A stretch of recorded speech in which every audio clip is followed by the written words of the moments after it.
पत्नी ने पति को किसी और के साथ डिनर डेट पर भेजा। एक दिन अचानक मेरी पत्नी मुझसे बोली, सुनो, अगर मैं तुम्हें किसी और के साथ डिनर और फिल्म के लिए बाहर जाने को कहूँ तो तुम क्या कहोगे? मैं बोला, मैं कहूँगा कि अब तुम मुझे प्यार नहीं करती। उसने कहा, मैं तुमसे बहुत प्यार करती हूँ, लेकिन मुझे पता है कि यह औरत भी आपसे बहुत प्यार करती है और आपके साथ कुछ समय बिताना उनके लिए सपने जैसा होगा। वह अन्य औरत कोई और नहीं, मेरी माँ थी, जो मुझसे अलग रहती थी। मेरा ऑफिस मेरे घर से दूर था, इसलिए मैं अपने ऑफिस के करीब ही रेंट पर घर लेकर अपनी पत्नी के साथ रह रहा था। मैंने माँ से कई बार कहा था कि वह और पिताजी भी हमारे साथ रहने आ जाए, लेकिन हमारी माँ हमारे पुश्तैनी मकान को छोड़ना नहीं चाहती थी। मैं अपने माता पिता से दूर रहकर भी उनके सुख सुविधा का पूरा बंदोबस्त कर दिया था, लेकिन मैं अपनी व्यस्तता के कारण उनसे मिलने कभी कभी ही जा पाता था। उन दिनों मेरे पिताजी अपनी बहन से मिलने गए हुए थे। मैंने माँ को फ़ोन कर उन्हें अपने साथ रात के खाने और एक फिल्म के लिए बाहर चलने के लिए कहा। तुम ठीक तो हो ना? तुम दोनों के बीच कोई परेशानी तो नहीं? माँ ने पूछा। उनके लिए मेरा इस किस्म का फ़ोन मेरी किसी परेशानी का संकेत था।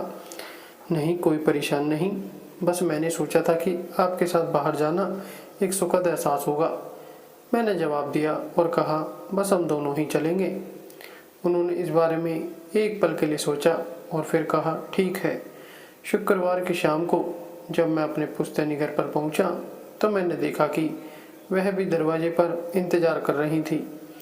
वो एक सुंदर पोशाक पहने हुए थी और उनका चेहरा एक अलग सी खुशी में चमक रहा था। कार में माँ ने कहा, मैंने अपने फ्रेंड को बताया कि मैं अपने बेटे के साथ बाहर खाना खाने के लिए जा रही हूँ। वे काफ़ी प्रभावित थीं और तुम्हारे पिताजी को भी फ़ोन कर बता दिया है। वह भी यह सुनकर बहुत खुश हुए। मुझे थोड़ा दुख था कि पिताजी हमारे साथ नहीं है, लेकिन मैंने वहीं बैठे बैठे यह प्लान बना लिया था कि अगली बार मैं और पिताजी दोनों के साथ समय बिताऊंगा। हम लोग माँ की पसंद वाले एक रेस्तरां में पहुँचे, जो बहुत सुरुचिपूर्ण तो नहीं मगर अच्छा और आरामदायक था। हम बैठ गए और मैं मेनू देखने लगा। मेनू पढ़ते हुए मैंने आंख उठाकर देखा तो पाया कि वो मुझे ही देख रही थी और एक उदास सी मुस्कान उनके होठों पर थी। जब तुम छोटे थे तो ये मेनू मैं तुम्हारे लिए पढ़ती थी, उन्होंने कहा। माँ, इस समय मैं आपके लिए पढ़ना चाहता हूँ, मैंने जवाब दिया। खाने के दौरान हम में एक दूसरे के जीवन में घटी हाल की घटनाओं पर चर्चा होने लगी। हमने आपस में इतनी ज़्यादा बात की कि पिक्चर का समय कब निकल गया हमें पता ही नहीं चला। बाद में वापस घर लौटते समय माँ ने कहा कि अगर अगली बार मैं उन्हें बिल का पेमेंट करने दूँ तो वो मेरे साथ दोबारा डिनर के लिए आना चाहेंगी। मैंने कहा, माँ, जब आप चाहो और बिल पेमेंट कौन करता है, इससे क्या फ़र्क पड़ता है? माँ ने कहा कि फ़र्क पड़ता है और अगली बार बिल वो ही पे करेंगी। मैंने माँ को अपने पुश्तैनी घर छोड़ दिया तो देखा कि तब तक पिताजी भी घर आ गए थे। मुझे पिताजी से मिलकर बहुत अच्छा लगा। घर पहुंचने पर पत्नी ने पूछा, कैसी रही आपकी डिनर डेट?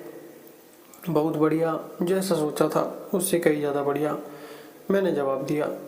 इस घटना के कुछ दिन बाद मेरी माँ का दिल का दौरा पड़ने से निधन हो गया। यह इतना अचानक हुआ कि मैं उनके लिए कुछ नहीं कर पाया। फिर मेरी बहुत जिद करने के बाद पिताजी हमारे साथ ही रहने लगे। कुछ दिनों बाद पिताजी ने मुझे एक लिफाफा दिया। रेस्तरां की एडवांस पेमेंट की रसीद के साथ माँ का एक खत था, जिसमें माँ ने लिखा था, मेरे बेटे, मुझे पता नहीं कि मैं तुम्हारे साथ दोबारा डिनर पर जा पाऊँगी या नहीं, इसलिए मैंने 2 लाख के खाने के 2 लोगों के खाने के अनुमानित बिल का एडवांस पेमेंट कर दिया है। अगर मैं नहीं जा पाऊँ तो तुम अपनी पत्नी के साथ भोजन करने जरूर जाना। तुम नहीं जानते उस रात तुम्हारे साथ बीता हर पल मेरे जीवन के सबसे बेहतरीन समय में एक था। ईश्वर तुम्हें सदा खुश रखे। आई लव यू बेटा, तुम्हारी माँ। उस पल मुझे अपनों को समय देने और उनके प्यार को महसूस करने का महत्व मालूम हुआ। मैं अपनी माँ को तो ज़्यादा समय नहीं दे पाया, लेकिन मैं अपने पिता के साथ ज़्यादा से ज़्यादा समय बिताने लगा। जब मैं और मेरी पत्नी रेस्तरां में खाने गए तो मेरे पिताजी हमारे साथ थे और माँ को याद करके उनकी आंखों में आंसू आ गए। जीवन में कुछ भी आपके अपने परिवार से भी ज़्यादा महत्वपूर्ण नहीं है। ना व्हाट्सएप, ना फेसबुक, ना मोबाइल, ना लैपटॉप और ना ही टीवी। अपने परिजनों को उनके हिस्से का समय दीजिए, क्योंकि आपका साथ ही उनके जीवन में खुशियों का आधार है।